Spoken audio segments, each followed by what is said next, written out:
trying to get in the garden. We're not allowed, sorry. Good morning, welcome back to the homestead. This day is kind of up in the air right now. We may have thunderstorms, but right now it's a little bit sunny, really beautiful. So we're hoping to get out in the gardens today and plant up some sweet potato slips. Just going into the add-on real quick here. For those who don't know, this is a addition in the back of our house that we're working on. And I actually wanted to see in our pantry if our sweet potatoes from last year are still any good. It's kind of dark in here, so let me pull these out. And they've just been stored like this out in our little pantry area where it's pretty cool. And they all look fantastic still. Hooray, that's exciting. So I think I'm gonna make something out of those today. This is one reason why we love sweet potatoes. They just store so well. Not everyone's a huge fan of sweet potatoes, so I've been experimenting with some different recipes and things to try and get sweet potatoes in our diet more because they grow really well here in Missouri.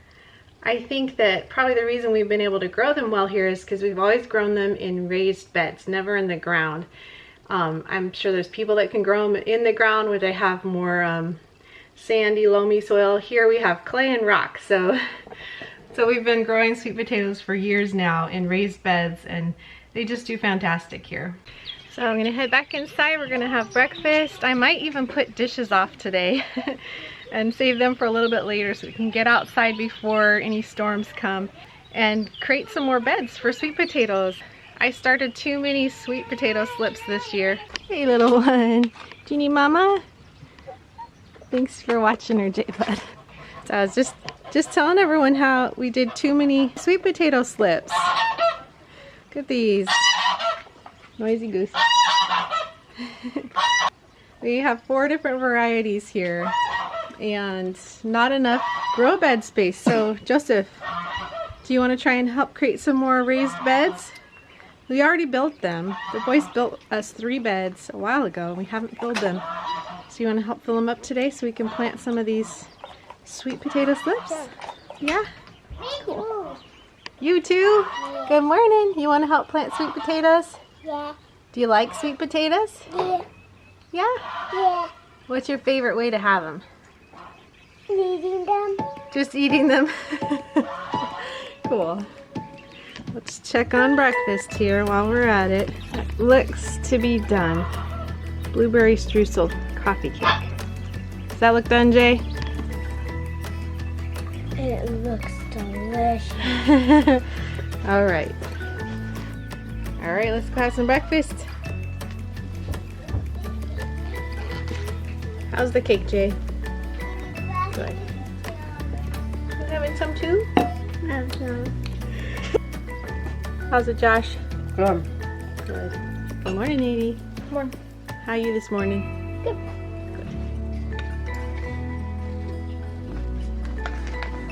Thank you. Welcome. Enjoy. How are you this morning, sweetheart? Good. Good. Excited to get out in the gardens today, hopefully? Mm-hmm. Ready for some cake? Yep.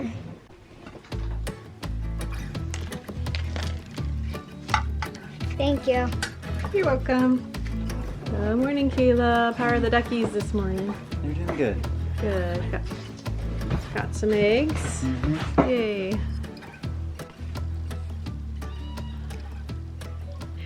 Alright, I went ahead and did the dishes. It always feels better for me to just get the dishes done early in the day. And thankfully it doesn't look like we're going to have rain or thunderstorms until maybe later this afternoon. And it's not a super hot day, so we still have plenty of beautiful weather. I'm going to go out and see what's going on with the guys. They've been working on finishing securing the bull paddock, which is actually going to be where all of the geese and goslings are going to go. But I keep the goslings and their mamas kind of locked up in an old chicken yard because in the past we've learned that when the goslings get to be about 2-3 weeks old, they just wander and the adults will just follow them wherever they go. And so they wander all over the neighborhood, onto the road, into the neighbors' gardens, and so we just can't allow that. So they've been locked up in a chicken yard and we've just been throwing them greens grass and comfrey and things that we've been cutting, and it takes a lot of extra work to do that. So we're going to be hopefully putting them back on the pasture in a totally gosling proof paddock.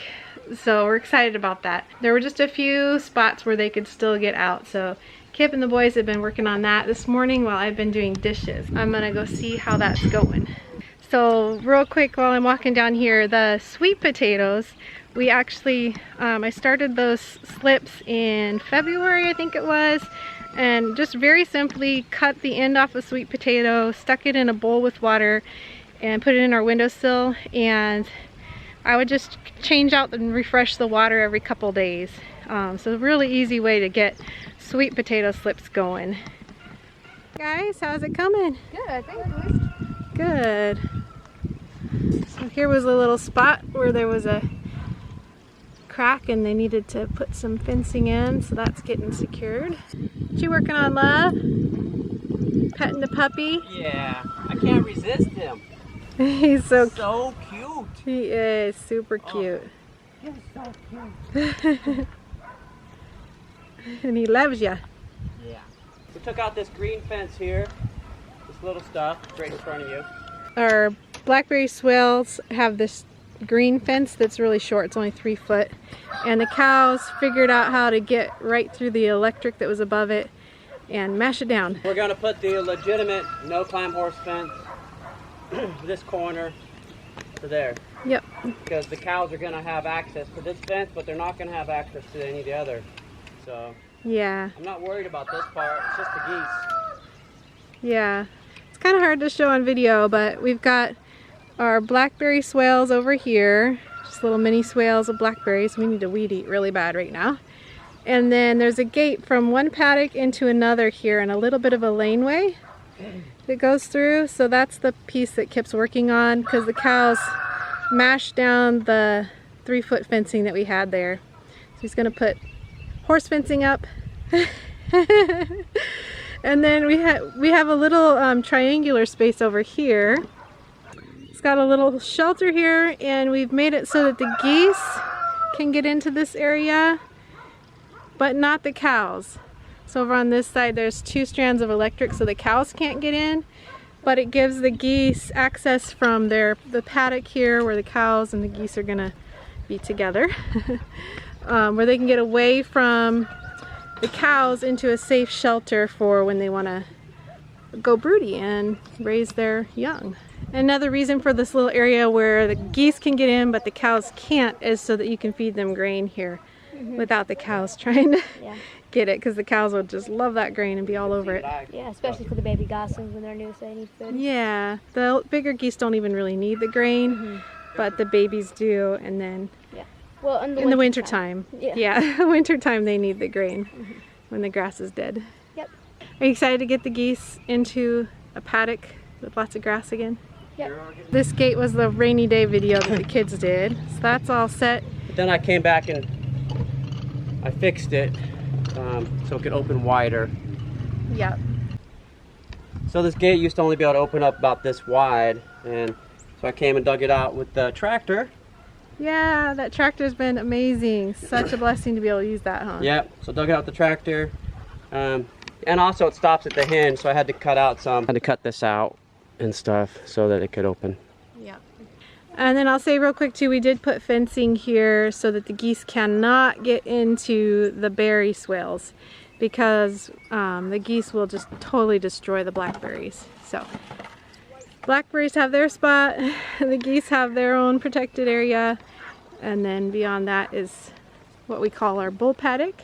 And actually we might be using the bull paddock for our milk cow because she won't eat as much as the 2 bulls, and this is a smaller paddock, so we might keep the bulls in the big paddock way out there and put our milk cow over in this paddock. Not sure. There's always logistics to figure out with cows. It also depends on if we sell any of our cows. We have 2 of them listed for sale right now. Our younger bull is for sale, and then our little heifer that we don't want to get rid of, but Beauty and Bright, yeah. We really don't want to get rid of either of them, but they're both related to our main breeding bull, and so we want to try and bring in some new genetics once we have them sold, we'll be able to hopefully bring in another milk cow with new genetics. We really want to stick to Jersey and grass-fed A2.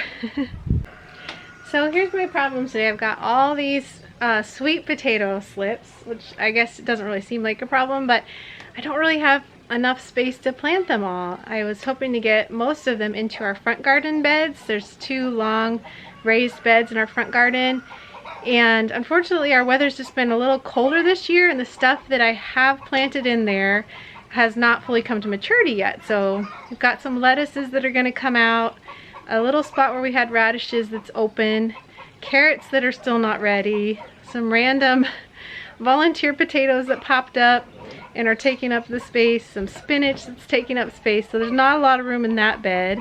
And then on the other side I've still got some baby kohlrabi plants that are not mature, so I think I'm just gonna squeeze in sweet potato slips into all those holes. So we're gonna then also put some soil into some beds that were already built, and that's where the majority of these slips are gonna go. And then we'll give all the rest away, huh? Yep. Yep. Esther Pie's getting going on lunch. We're gonna have some leftover taco, beans, rice, meat made into chili, and sweet potato fries, huh? Yep. Would you like some help with those? I don't know. I'll come help you. I'll come help you with the sweet potato fries. Those take a while, huh? All right, let's do it. Hey, you gonna watch? I will.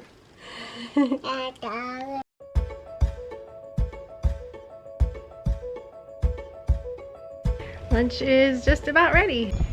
Cooking up some lamb's quarters from the garden to add to Esther Pie's chili that she's got going over here. And the sweet potato fries are all done. They're just staying warm in the oven until everything else is ready. Are those good sweet potato fries? You want some? Yes, please. Alright, lunch is over and the paddock where we're taking the geese is all ready to go. So looks like we're catching them at nap time here. We're planning on moving them down to that paddock, but they're resting. Y'all taking a nap? It's moving time. You get to go to fresh grass. This is Daddy Goose, who stands guard on the outside faithfully. Hi. Yes, you're a good guard goose. For perspective, here's the yard where they're currently at. We're gonna block as many holes as we can, take them straight down the driveway, all the way down past the van, and the paddock's way down there. So just gonna block all of the possible places for them to leave the driveway. Hopefully all goes well and they'll be in their new home, huh, Nadie? Yep. Yay! You ready? Yep. Now they're all awake and excited. We're using this culvert here to help direct them into the driveway. See how it goes. We're going to try and just herd them.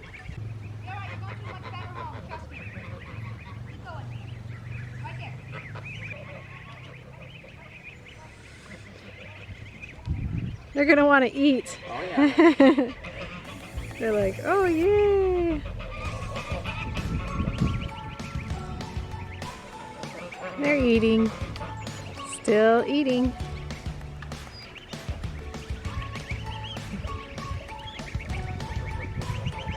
Alright, start the pressure on a little bit.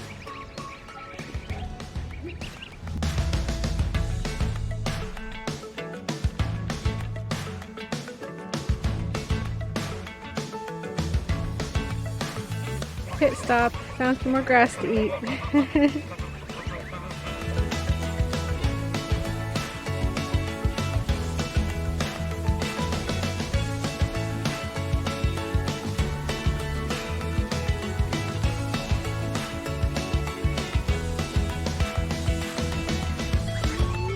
Almost there.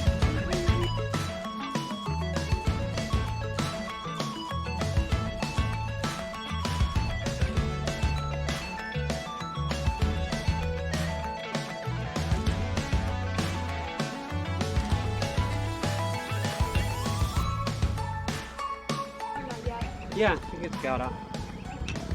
Oh yeah. Old paddock with a pond down there for them too. Oh, we can just open that big gate and get them. Yeah. So there's a few last adult geese down here to get in. There they go. Off and away.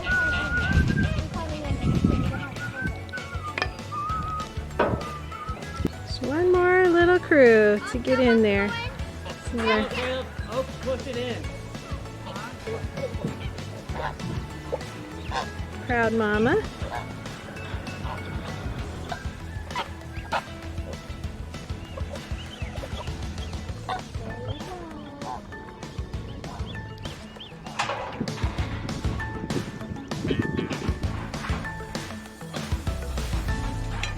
First time in quite a while. What? It's the first time in quite a while we've had all the geese in one area.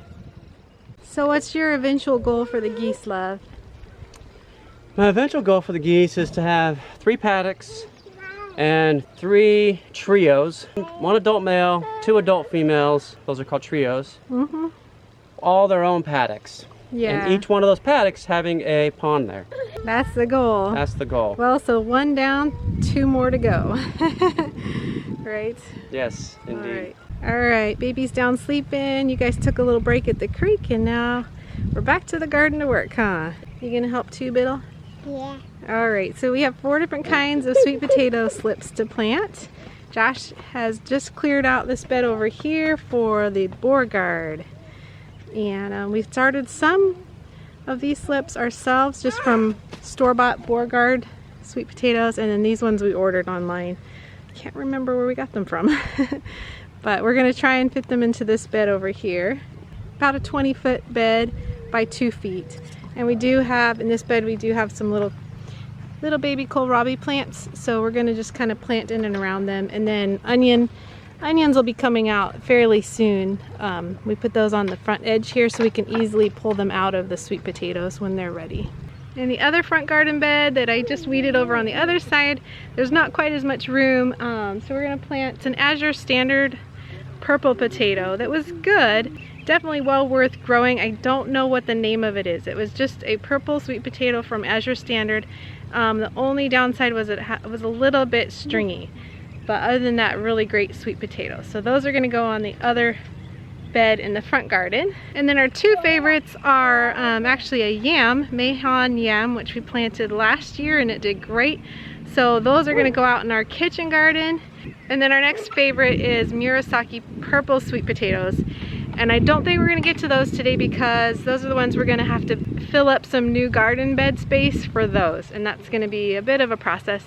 So we'll have to work on that later this week. All right, so let's start planting. All right, Nadie's getting a count on how many slips we have of the Beauregard. And we plant these about a foot apart, something like that. Maybe a little closer. We probably will just stagger them back and forth in this bed. 11. Wow, okay. And then we've got another jar. We've got another bunch of them over here as well. All right. First one going on in.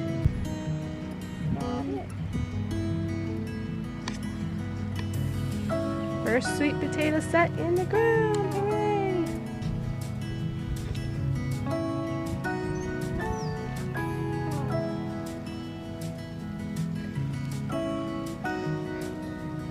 Hooray! Yay! Second one in. Nadie, you gonna put the 3rd one in? Sure. All right. Like right here? Yep, about right there.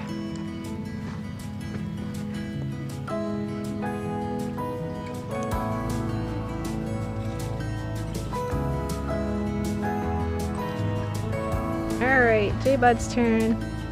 Got one? Okay. Is that right here? Yep.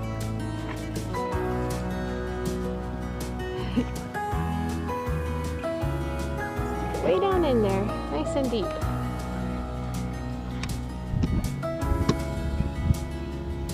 Good job. Fiddle's turn.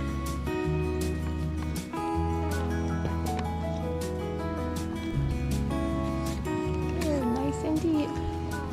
Bury it in. My boy. Gonna crumble it up nice in there. Yeah. Good job. All right. Is that fun? Yep. All right, now Biddle and Jay are watering everything in. We got this whole bed planted with the Beauregard starts. We got about 20 of them in this bed, didn't we, Jay Bud? So it's Well, a 20, I think so. about a 20-foot long bed by 2 feet. Was that fun? Yeah. Yes. Now we're gonna plant a different variety in the other bed over here, a purple variety. You guys wanna help? Kind of looks like the rain and thunderstorms went around us, although there are some dark clouds in the distance. So we are gonna try and just hurry and get the rest of these in. It takes a little longer, we're using the camera, so we're gonna put the camera away and just put as many in as we can, just in case the rain's still coming. So before we get back to work though, we're gonna say goodbye to everyone, huh? Can you first though say thank you to all the people who've been getting gifts for you guys off the wish list? Well, thank you. Yeah, that's been really nice of people doing that, huh? Cool, so until next time, we pray blessings Over you and yours, and whatever you do it with your whole heart. Whole heart. Biddle, you just found something. You want to show everyone? Yeah. What is it? It's a little frog. A little frog? Where at? Can you show me? Yeah, right there. Right there. Oh, let's see if we can look at it close with the camera here. Show our friends. Can you all see that? Oh. Move some of the grasses out of the way so they can see it better. There it is. It's a little friend frog in the front garden. Biddle, do you like frogs? Yeah. Hello, friend frog.